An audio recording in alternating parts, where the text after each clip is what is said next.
a home away from home, a safe haven, a sanctuary. These are all terms that have been used to describe the St.Thomas Aquinas Catholic Student Center, which has been a part of the Nicholls community from the very beginning. The history of campus ministry here at Nicholls really dates back to the founding of the junior college. So 1948, when they started breaking ground, St. Joseph was really the only parish in Thibodaux, and campus ministry was an apostolate of St. Joseph.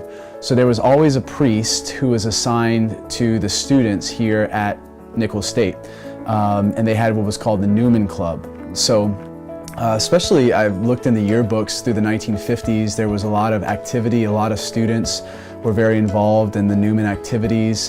They were very active on campus. And then in the 50s, coming into the 60s, there was always a desire that there would be an actual center on campus for students to gather and celebrate the sacraments. So January 28th, 1965, this chapel of St. Thomas was consecrated, and they started having masses and religious services here at St. Thomas. Then a few years later, it actually became an official parish. So before it was just like a mission chapel, but then it became a designated parish, and so it's been that way I think since 1970. So since 1948, we've had a Catholic presence on campus.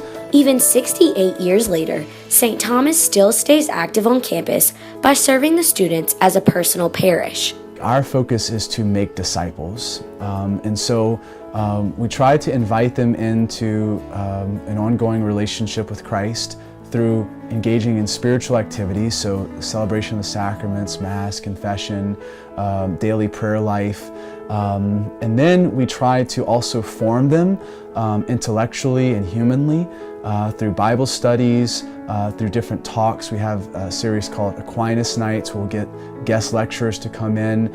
Through the arts, a lot of times we'll have concerts, or we just had something called the Vigil Project. It was this beautiful concert with preaching, all helping us to get into the Advent season and prepare for Christmas. And then like trying to encourage them to go out on campus and to invite others into an ongoing relationship with Christ. So that's why we say we're making disciples, not just someone who comes and receives, but also someone who goes out and evangelizes.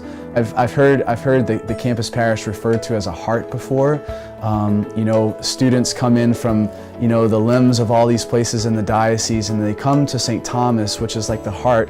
It fuels them, it gives them formation, it gives them a greater relationship with God, and then sends them back out to the rest of the body, to go and to bring that presence of the Holy Spirit, that oxygen of His love, to their families and their workplaces. So it's that place of formation, and it's a great blessing to be a part of it. From St. Thomas for NTW Television, I'm Caroline Marcello.